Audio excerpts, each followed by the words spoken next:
Okay, I'm Jun Ojo from Nokia Bell Labs. It's great to see you here in person. And first of all, I would like to thank the Technical Programming Committee for giving me this opportunity to give a tutorial talk. So there are a lot of works that are currently being published in literature that uses probabilistic constellation shaping, or PCS, uh, in simulation or experiments, but many of them just use random number generators to create shaped symbols that represent ideal shaping. So they don't really care about what it takes to approach to that ideal performance, ideal shaping performance. So throughout this talk, I'll try to give you a sense of what it really takes to approach that ideal shaping performance.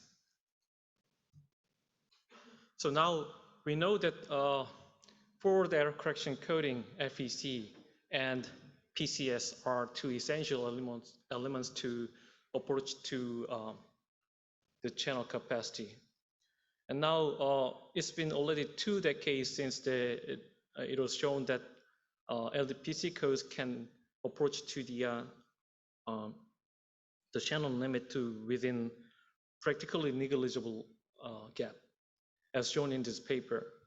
So in this particular example, the coding gap amounts to 0.04 dB, but we don't use this code to claim our achieved net data rates in simulations or experiments.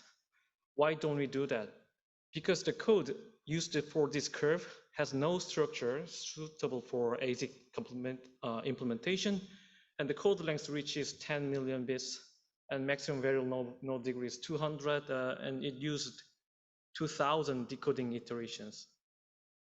So this performance, although it's fantastic, it cannot be economically reproduced in the real world. The reproduction is in fact challenging even in the lab with this complexity. So for the next 20 years, they're having a lot of significant effort to economically approach the channel limit up to this point, as shown in these two survey papers. One survey about the FPGA implementations, another about ASIC implementations. Each entry of this table shows the result of an implementation. With this effort, now we have a very good idea about what it can take to approach how close to the channel limit regarding the FEC. How about shaping? We also have a very good algorithm that approach to the limit within 0.0051 dB. Probably almost all of you know this famous paper, Constant Composition Disruption Matching, CCDM. It used the shaping block length of 10K, 10,000 amplitudes, and it used a very high precision floating point arithmetic. Unfortunately, it has its encoding and decoding are intrinsically successive, so it's very difficult to parallelize, if not impossible. So would this be economically reproducible at 1 terabit per second or beyond for our product? Unfortunately, there are only a few hardware implementations reported to date about this shaping, and that includes this HIDM, hierarchical distribution matching, or prefix-free code distribution matching, PCDM. And they are all implemented on FPGA. There are no other implementations of, for example, ESS, shell mapping, or CCDM on hardware. The good news is that the Optics Society is the first to report the hardware implementation of shaping. So let's keep this up. So the outline of this talk is as follows. First, I will introduce the concept of distribution matching or shaping encoding and its performance metrics and the principles of sphere shaping. Then I will explain 5 different ways to implement the shaping, which are enumerative sphere shaping, ESS, shell mapping, SM, constant composition DM, CCDM, prefix-free code DM, PCDM, and then hierarchical DM, HIDM, and then I will conclude. So distortion matcher or shaping encoder is arguably the most important component of a PCS system. As shown in this figure, it receives a block of k bits and produces a block of n amplitudes that have this target distribution. CCDM, PCDM, and HIDM can fall into this category.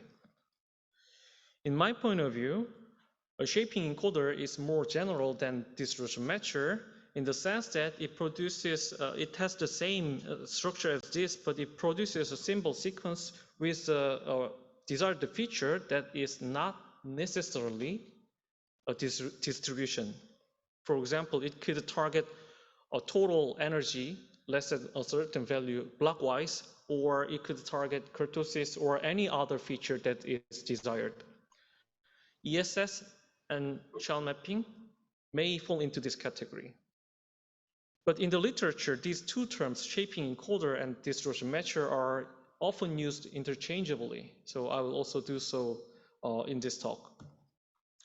Also, all the distortion matchers that I will introduce will produce only the positive amplitude, because as is often the case in the literature, the following circuitry will produce sign bits +1 and -1 with equal probability, such that when they are combined with this positive amplitude, overall we will make a symmetric distribution around 0. So given this architecture, the rate of information realized by this distribution matcher is called DM rate, and it's simply k over n. It quantifies the number of bits per shaped amplitude. Now, we typically use two different types of performance metrics to evaluate our implemented distribution matcher. First is shaping gap. Suppose that we have two different DMs. One is ideal DM, another is our actual implemented DM. And both produced the same DM rate. But then the ideal DM that produces Maxwell-Boltzmann distribution will produce less, the theoretical minimum average symbol energy, and our actual DM will produce a little larger average symbol energy than that ideal DM. The ratio of that energy of our DM over the energy of the ideal Maxwell-Boltzmann, that is called shaping gap. So they realize the same DM rate with different average symbol energy. Another metric is the rate loss. So now our DM produces a certain distribution. Theoretically, we could encode at most entropy of that distribution per symbol, but our DM only produces k over n. That's less than the entropy of our distribution. So difference of these two values corresponds to rate loss. So throughout this talk, I will use this delta E shaping gap to evaluate our DM. So I will spend some long time to first introduce ESS, enumerative sphere shaping. Then it's much easier to understand the rest of the other algorithms. So we have very simple toy example of uniform signaling here that receives 2 bits and produces 2 amplitudes. Now in this example, the alphabet has only amplitudes 1 and 3, which will make 4 PAM in 1 dimension or 16 QAM in 2 dimensions. Now this codebook has only 4 sequences inside at the output, from 1, 1 to 3, 3. And that's in 2-dimensional signal space shown in this green dots. Now we note that they are located on 3 different rings, which we call shell in this talk. And the shell 1 has the smallest energy, shell 3 has the largest energy. Now sphere shaping is very simple in this two-dimensional space. We just discard some of the highest energy shells. In this example, we discard just the outermost shell only. Then this sphere shaping in 2 dimensions is as simple as this. This is sphere shaping. How many information bits can this sphere shaping code contain? Uniform signaling can contain 2 bits per block. But because we discarded one output sequence here, the number of bits that we can contain is given by this equation, log 2 of the cardinality of the codebook. In this case, we have 3 sequences there. Log 2 of 3 is 1.6. But we cannot encode 1.6 bits in a block. We have to perform floating operations, so we can encode 1 bit per block. That's 2-dimensional sphere shaping. We can do this in 4 dimensions as well. Then the output block has length 4 sequence. Then now we have more shells than before, 5 shells in this case. But sphere shaping uses the same principle. We now discard 2 outermost shells in this example. Then we can encode 3 bits. We can do this even for even larger block. Then in general, what we need to do is we begin from this length 8 sequences sorted in natural order. Then we sort this again in an order of energy, and then we can find the shells from there. And then we discard some of the outermost shells, and the remaining innermost shells should be able to contain 2 to the power of k sequences to encode k bits. That's the sphere shaping in the higher dimensional space. But what you can see from here is that lookup table size grows as 2 to the power of k exponentially in the block length. So it's easy to see that this is not scalable. We cannot use this for large block length. So in fact, ESS, shell mapping, and CCDM, they are all trying to implement this in an efficient way. They try to transform the exponential complexity into some polynomial complexity or whatever manageable complexity. That's what they do in common. So to see what ESS does, let's begin with the trellis representation of the uniform signaling. Here now we have a 4-bit input and 4 amplitude output. We begin from empty output slot. Initially, then the output doesn't have any energy, 0 energy there. And if the incoming bit is 0, then we produce amplitude 1, and we take the left path. If the incoming bit is 1, we take the right path and produce amplitude 3.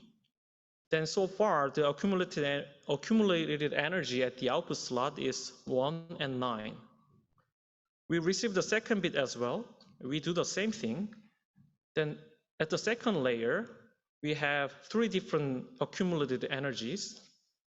We do this until we reach at the last node at the 4th layer, because the block length is 4. Then we end up with this. If we take all the left path, then we end up with all one sequence with the minimum energy. If we take all the right path, then we end up with all 3 sequences with the highest energy.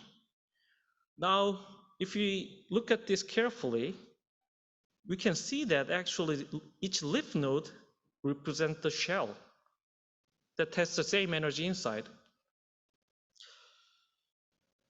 So this is a graphical representation of uniform signaling, and the left-hand side shows just trellis representation of the same thing. Now, what is a sphere shaping? We discard the outermost 2 shells. In the trellis representation, we cut the trellis here, then we can exclude these 2 shells. Then if we use only the left-hand side of this cutting line, that's the trellis representation of sphere shaping. That looks simple. So for ESS, we first have to construct a trellis offline, and the online, we do encoding of ESS with a reference to this trellis. So let's see how we can construct the trellis bottom up. This red number shows the number of all paths starting from the node to reach any of the end nodes. So here, this node itself is the leaf node, so there's only one path here and there as well. But this node has, in total, 2 paths to reach an end node. This node also has 2 paths, but this node, because this path was cut for sphere shaping, this node has only 1 path. We move up to the next layer, then this node has 2 plus 2 equals 4 paths, 3 paths, and so on and so forth. And at the root node, we have 11 paths in total. Let's double check. We have 3 shells and 1 sequence here, 4 sequences, 6 sequences. So in total, we have 11 sequences, and we have a correct number there. So that's how we construct our trellis. Now we are ready to perform encoding with these numbers. So encoding starts from the root node and then produces the output incrementally downward. And whenever possible, we want to take the left path rather than the right path, because left path has a smaller energy than the right path.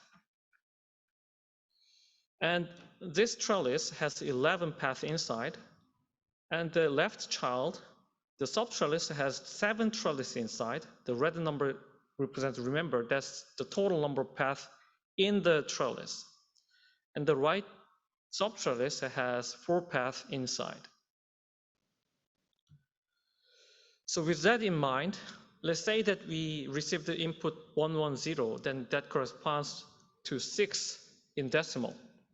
How do you encode this? We begin from the root node and see if the left sub-trellis can accommodate this number 6. Yes, it can. Therefore, we can take the left path and produce the output amplitude 1 correspondingly, and then move to the next bit. See if the left sub-trellis can accommodate our number input 6. No, it cannot. Therefore, we have to update the input bit by subtracting this number 4 and get the new input that will fed to the right sub-trellis, and see if that new input can be accommodated by the right sub-trellis. Yes, it can. Therefore, we can produce number 3, and we do this recursively until reaching at the leaf node. So the final path is 1331. That's the amplitude. So what did we do? If you recall the first slide, naive lookup table search just tried to produce all the sequence at once simultaneously. But what ESS did is that it started from the whole trellis and see the left subtrellis and right subtrellis. And as soon as we figure out which subtrellis we should take, now we have exactly the same problem, but with a reduced size. Therefore, we can do that process recursively, and now the otherwise exponential complexity is converted to somewhat more manageable complexity. That's the principle of ESS encoding. Now let's take a look at the implementation complexity of that. We first need to store these red numbers, the number of paths, as shown in this table. And the number of rows corresponds to this trellis depth, which is the block length n. The number of columns is the number of shells that corresponds to this number. Overall, we need the complexity that is quadratic in the block length n. That's the storage complexity of this ESS. What kind of computation do we need? At each node, we had to compare the input with this red number. So we need comparisons. And if we don't take the left path, we have to subtract some number.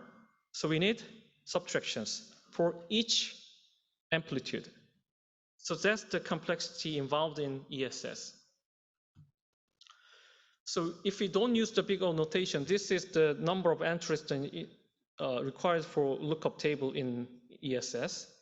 So for each DM rate, we need one dedicated lookup table. And that lookup table size increases as the code length n increases. And this, with this marginally large code length n, for this case, we need 10,000 entries per lookup table. That's the storage complexity. This shows the shaping gap of ESS as a function of code length n. So in general, regardless of the DM rate, the shaping gap reduces as the code length increases. And if the n goes above 100, we have quite good small shaping gap of around 0.2 dB or below. So here we have a little more realistic example with block length of 200 and information length of 120. Then we need to use this trellis that has depth 200, and it needs to have 32 leaf nodes or shells. What is the number of total paths? This is the exact number that we have to store in trellis. To represent this number without any loss of accuracy, we need 121-bit precision. This is what we need to store in register on our hardware. What does that mean? In each of this entry in our hardware, we need to use 121-bit integer, and the computation that we need to perform for every amplitude is actually 121-bit fixed point arithmetic. This is not something that we want to implement on our ASIC. We don't want to implement 120-bit addition for every amplitude. So if you implement this ESS on your desktop computer by using MATLAB or Python, then we will end up with bugs or decoding error. So we need to implement this with reduced precision. We can do it by using this floating point approximation. Although this trellis has a capacity of this, we round down this number, and then instead of this full precision number, we use this 10-bit mantissa with floating point representation. So now we used 10-bit only to represent this. And with this, we need two different lookup tables, one for mantissa, another for exponent. Now we can save a lot of storage with this representation. And also arithmetic operations need much less computations. So we now have this kind of floating point representations for the trellis. And given 120-bit input, we don't care about this least significant part of the input. We only see the most significant part and then do the comparison and then perform encoding. This is how we implement ESS by using finite precision arithmetic. This should be implemented on hardware. But what is often missed in literature when evaluating this complexity is the need for aligning this decimal point, because each node can have different exponent. That's something that cannot be contained in the complexity table. We can do further approximations as shown here by reducing the number of bits for mantissa. But then if we do that, because the trellis has a larger capacity, but we become more and more conservative. So we have to see increasing shaping gap as we reduce the number of bits. In this example, 7-bit can produce the same shaping gap as infinite precision, but then the remaining gap is due to finite block lengths of our ESS. So that was about ESS, how ESS could handle the otherwise exponential complexity into polynomial complexity somehow by dynamic programming approach. Now, the next is a shell mapping. It uses divide and conquer. It is similar to dynamic programming. It recursively breaks down the big problem into smaller subproblems of the same type and solve the problem in that smaller subspace. So say that we have 8 amplitude here.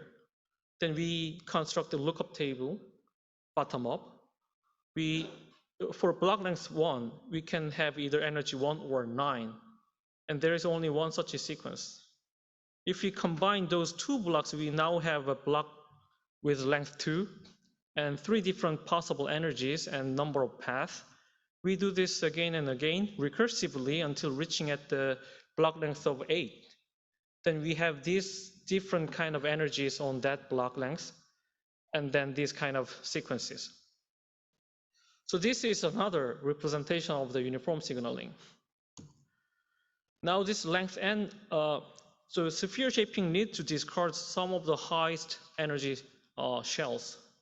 Then this can encode now 6 bits rather than 8 bits by using 4 innermost shells. So say that we want to encode this number, it's 55 in decimal. Then we try to use the innermost shell first, but it cannot accommodate this number. It can accommodate only 1. So we try to use the next one and so on and so forth, but we have to use the 4th shell.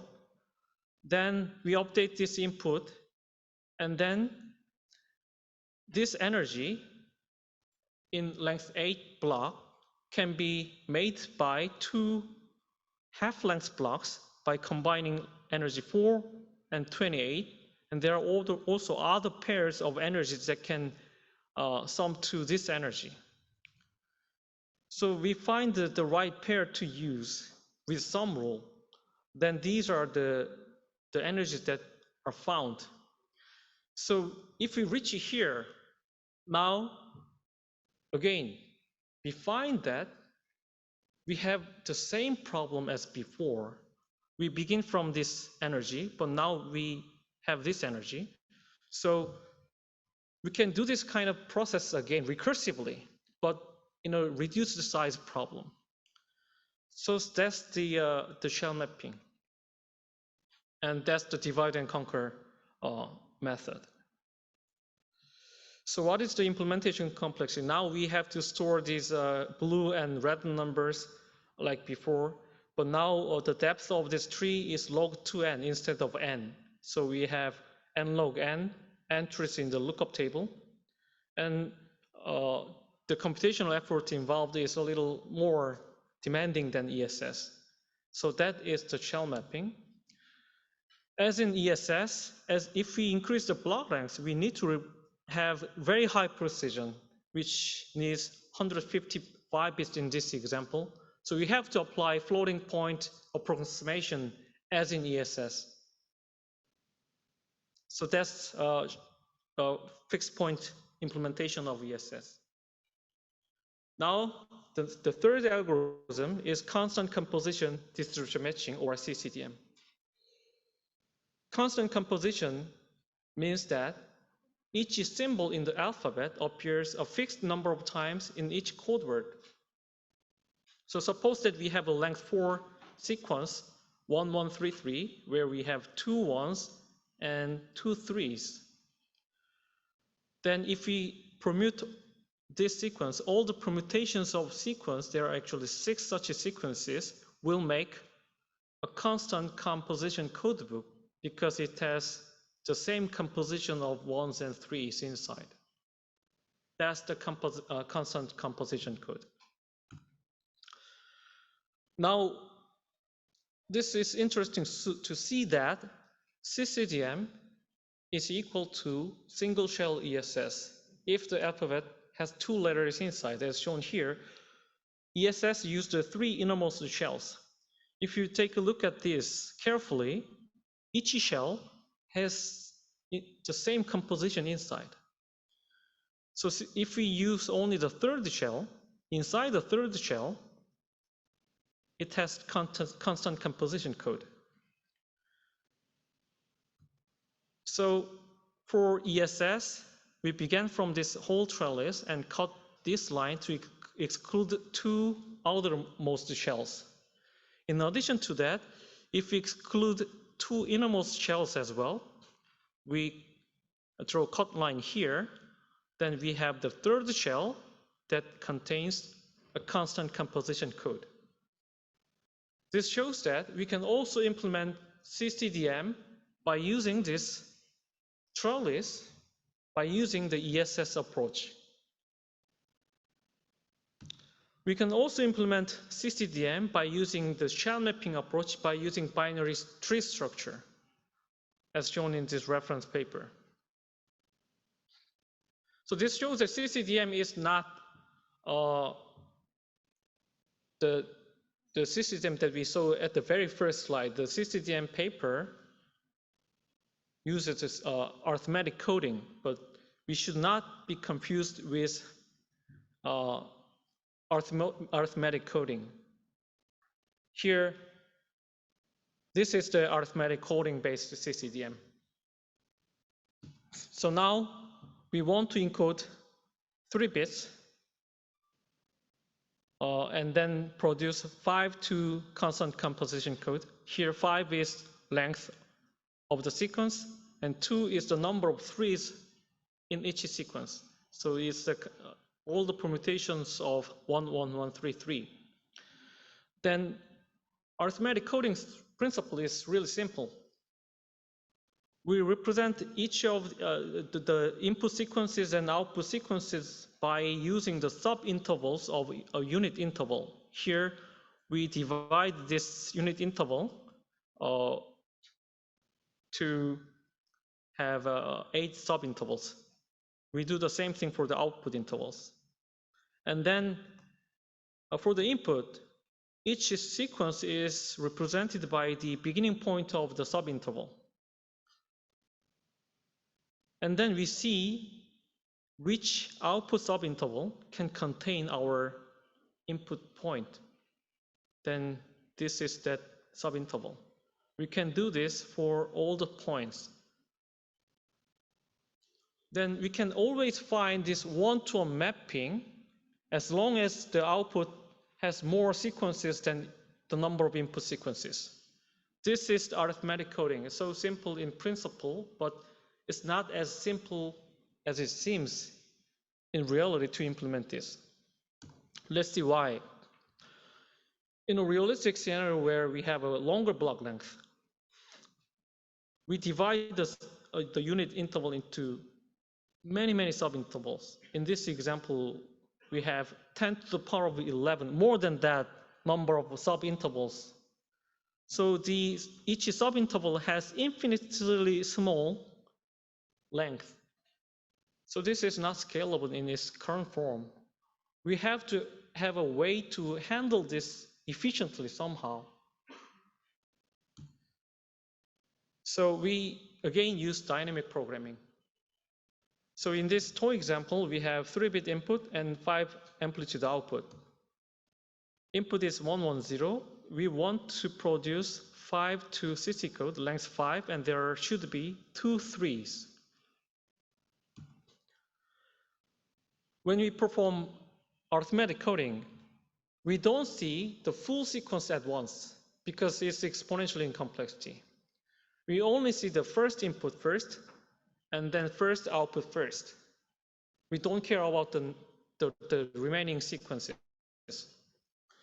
Then, because the input is binary, instead of many subintervals, we only have 2 subintervals for the input.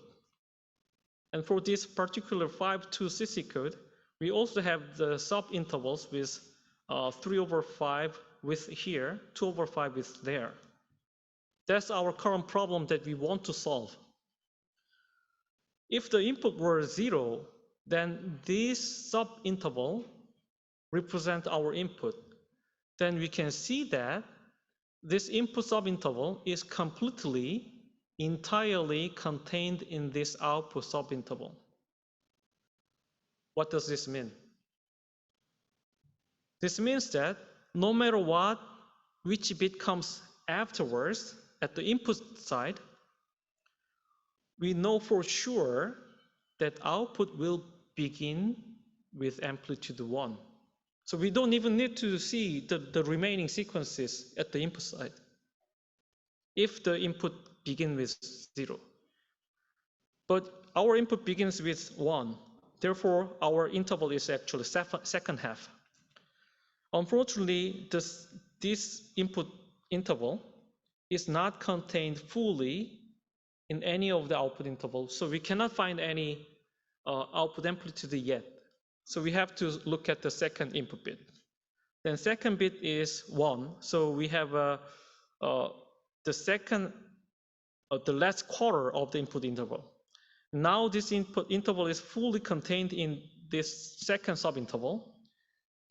This means that no matter what comes next at the input, we know for sure that output should begin with this amplitude 3. So we can now produce amplitude 3 at the output. For that interval search, we need comparisons. And what is remaining is that here, because we produce two inputs, we now have only 1 bit remaining. And because we produced the amplitude 3 at the output, now we have 4 slots remaining. And among them, only 1 should be amplitude 3, which means that we need to produce 4-1 CC code. We can find similarities here to the ESS and shell mapping. Now we have a smaller input length, and we have a smaller CC code at the output. So we begin from a big problem, and after the first encoding approach, we now have a smaller sub-problem of the previous problem. Now we know for sure that the input interval, this part of the input interval will no longer be useful at all in the following recursion stages. So we can discard this part and we only work on this sub-problem. So that's dynamic programming approach. But we see that we are not yet having the same problem as before because we have to have a unit interval for input and output. Now we have a much smaller intervals here. Therefore, we have to rescale this interval to fill the unit interval that involves divisions, multiplications, and one subtraction. These are the required computations to have the same problem as before. So this is the, but once we do that, we have the same problem. But we again need to reduce the precision implementation because in this realistic example, we want to produce 9213 CC code. Then we have this unit output interval, and we have the boundary here, and this fraction is 79/92 for this CC code. But this decimal number is actually these numbers in binary format. If we perform this division, the result is this. We actually need to have infinite precision to represent this division, the result of division. Therefore, we have to apply a similar floating point approximation to represent this number. It was shown in this reference paper that we can approach the infinite precision result very closely if we use 18-bit Mantissa.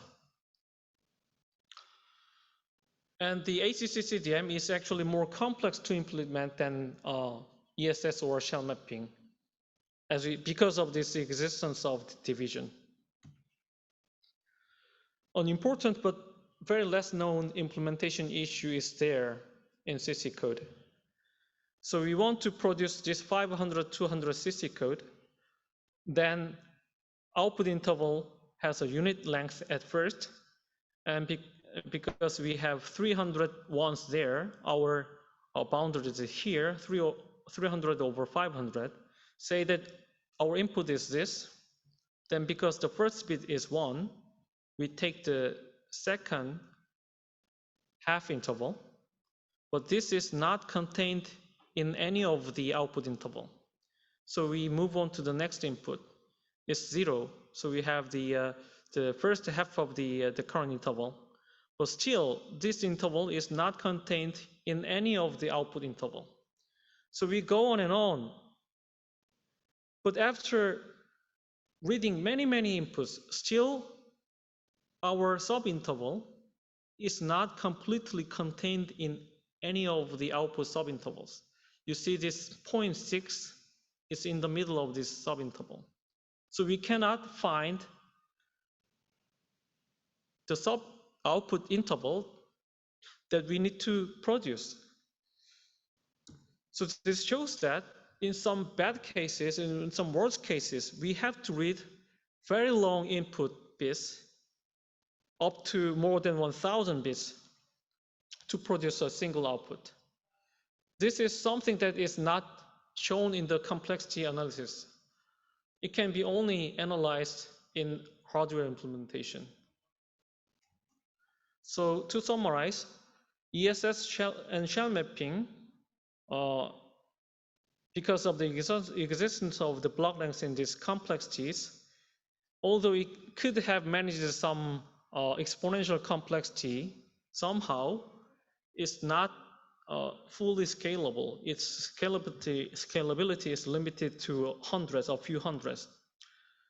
On the other end, ACCCDM doesn't have any N here in the computational analysis. Therefore, we can implement very long block lengths, but the computation is quite demanding. Now we have 2 more DMs, but they are relatively simple. PCDM, the key idea is to do all the hard work offline and make the encoding and decoding very simple. So it uses variable length codebooks, and we store that in the lookup table, and in the runtime, we perform encoding and decoding by using just simple lookup table searches with no arithmetic operations. This is an example codebook with code length, cardinality of 8. So once we have this codebook, we receive input bits and see the matching input bits from the table and produce corresponding output, like here, and then see the next input bits and then produce the corresponding output. And we do this again and again. Then we see that there are more ones than 3s in the output in the table. Therefore, it produces this non-uniform distribution. The fundamental problem of this PCDM is that this length of the produced output is random process. We cannot guarantee fixed length encoding. There is a way to use this variable length coding to produce fixed length code. I won't go into details of it, but please refer to the reference paper. And to do that, we have to perform some arithmetic operations, actually additions. The question is, how can we construct codebooks? The idea is that the codebook is actually binary trees, and as we increase the number of sequences in the codebook, the number of all possible binary trees increases exponentially. Therefore, we may be able to find some codebooks in there that have very good performance.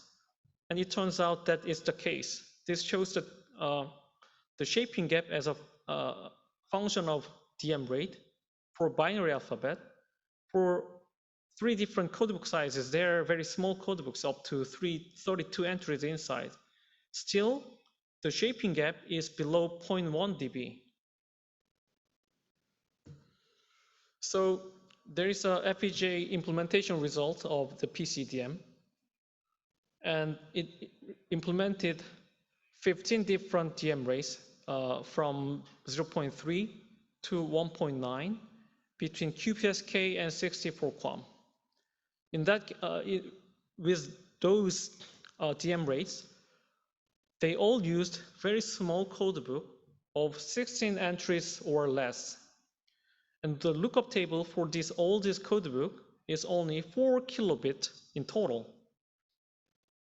And this shows the shaping gap of the implemented PCDM. The blue and orange shows the shaping gap of PCDM. And this green shows the shaping gap of ESS with a block size of 100. So performance is comparable. And this shows the result of implementation. This shows the throughput per unit area. In case of fixed rate LDPC, its throughput is 8.4. And if you implement multi-rate LDPC, then the throughput decreases. And if you implement this rate adaptable PCDM, the throughput is much larger. But in the PCS system, we need to implement both the FEC and PCS. So if we implement LDPC and this rate adaptable PCDM together, the throughput drops dramatically because of the LDPC. But compared to this single LDPC code implementation, the drop is very small. This shows that PCDM's implementation complexity is significantly less than the FEC. The final DM is a hierarchical DM, HIDM. This combines several small lookup tables of different types in a hierarchical manner to realize a target DM rate. So here in this example, we have length 3 output sequences, and that uses 4 letters in the alphabet. They are sorted in an ascending order of energy.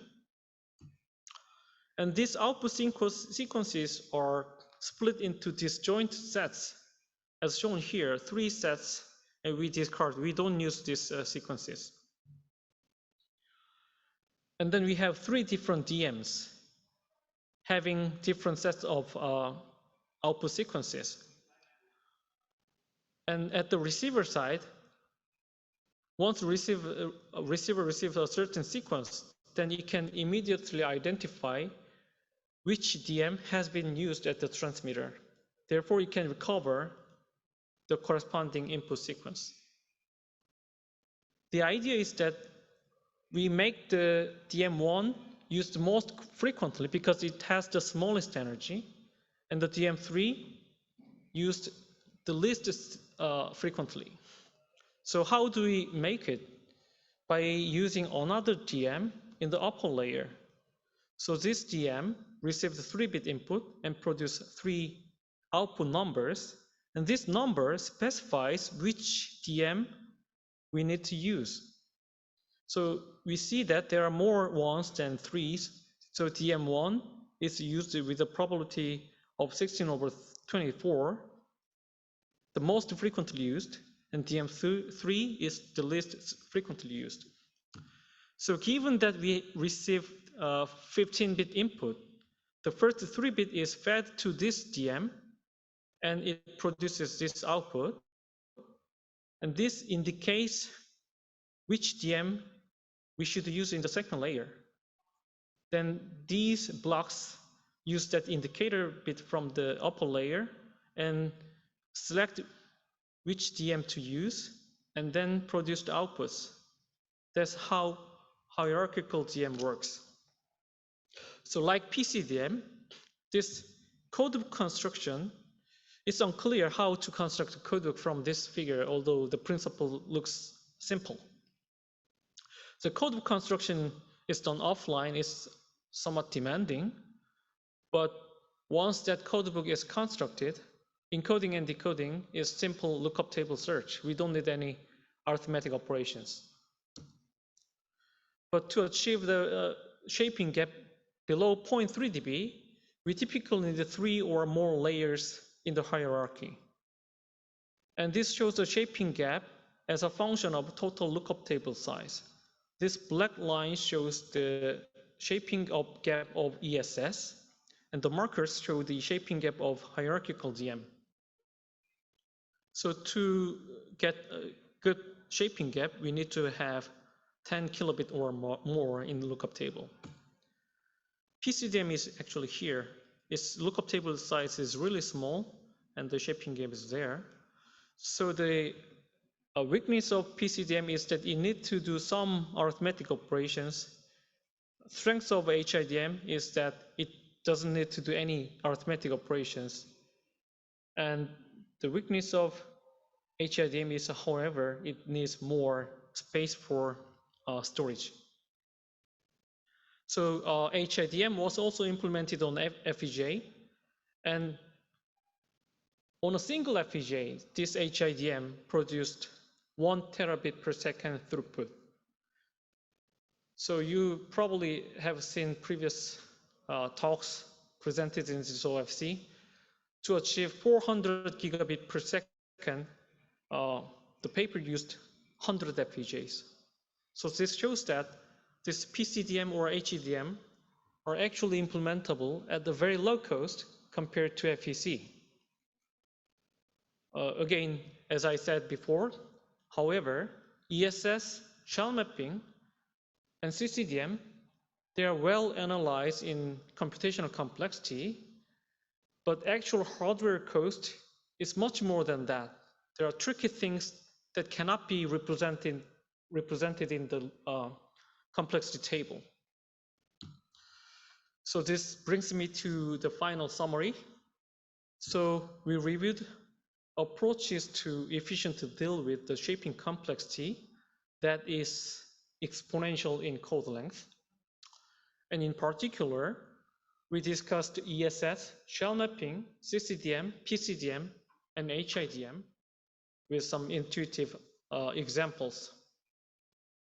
So with that, I hope that although we use just random number generators in many cases for our paper, for our experimental simulations, we have a little more sense of reality, what it really takes to implement shaping algorithms on hardware.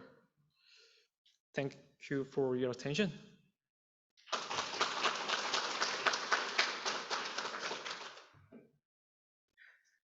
Thank you very much for the very thorough tutorial. We have a few minutes. We open the floor for questions.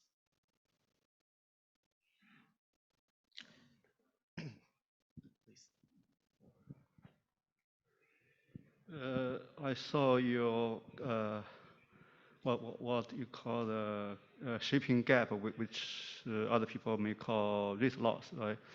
So I saw you have a number like a between 0.04, 0.06, and I wonder what would be the number you would be happy with in a design with trade-off with the approximation and quantization.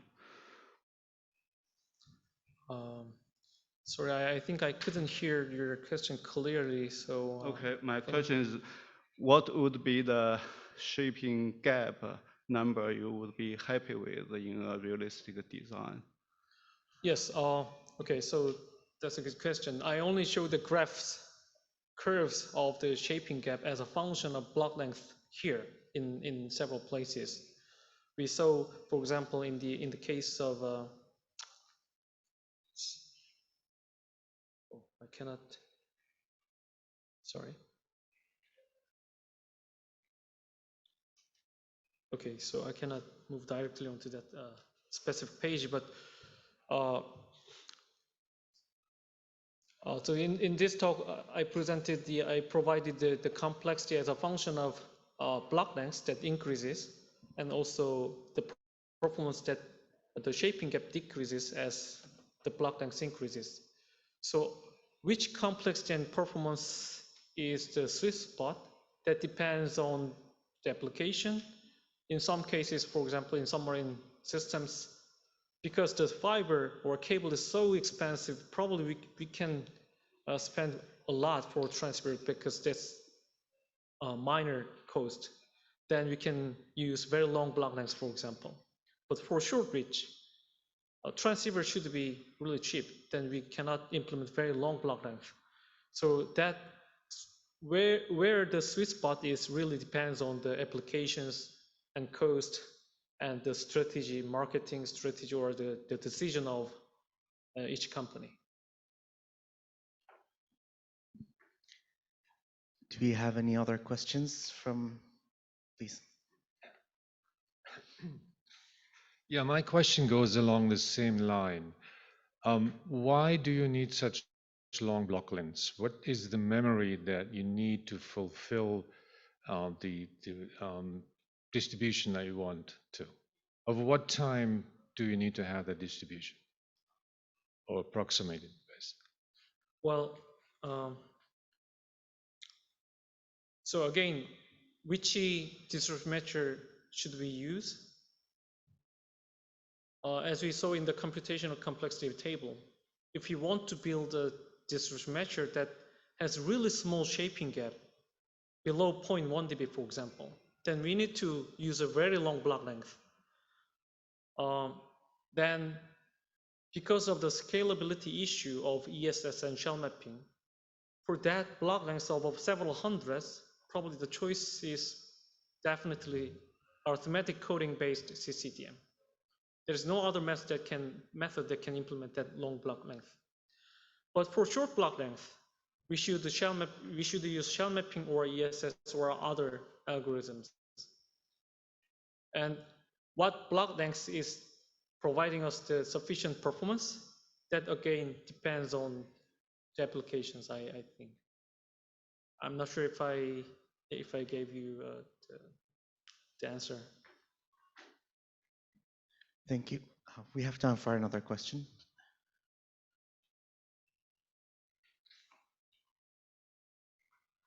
I think it was the PCDM that you do the offline calculation of the table. Is that right? Do you have to do that every time you want to get a particular number of bits per symbol, or does it cover all the ranges of bits per symbol? Do you have to kind of do an offline calculation every time you want to change the number of bits per symbol? So yeah, so for PCDM, we prepare a set of predefined DM rates, the code books for those modulation modes. For example, if we want to have 20 different rates, Mm-hmm. then we have to build 20 different code books offline first, and then we build that on the FPGA or ASIC. That's hard coded. Then on the runtime, we can just reference to that code book to produce to do mapping. So a trade-off would be that you wouldn't have the same amount of granularity that you would have with, say, a normal constant distribution matcher. You wouldn't have that same ability to have any number of bits per symbol. You'd have less granularity. Is that correct? Well, actually, if you're referring to this CCDM as a reference, for example, then I'm not fully convinced if CCDM really can be implemented in a unified architecture for all the DM rates, because they're really tricky things to handle. We may or may not be able to implement CCDM on a unified architecture. So that's one thing that I want to mention. So I cannot give you the definite answer yet for that. But for PCDM, we definitely have to hard code the code books in advance. There's no way to change it later. Maybe firmware, if it's firmware, probably we have to code again, but it's not dynamically changed. Okay, thank you. Thank you. We do have one question online. I'm not sure if you can actually answer that quickly. It says, how do you do the decoding? No specification to which one, but. Well, yeah, that's a good point. So, yeah, so I tried to show you different approaches to encoding of shaping.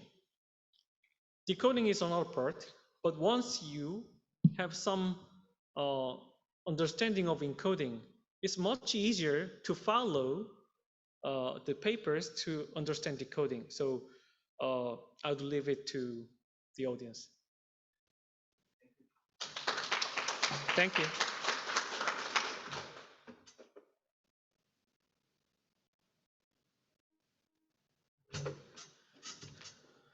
All right. Our next speaker is Dr. Yunus Khan Gultekin.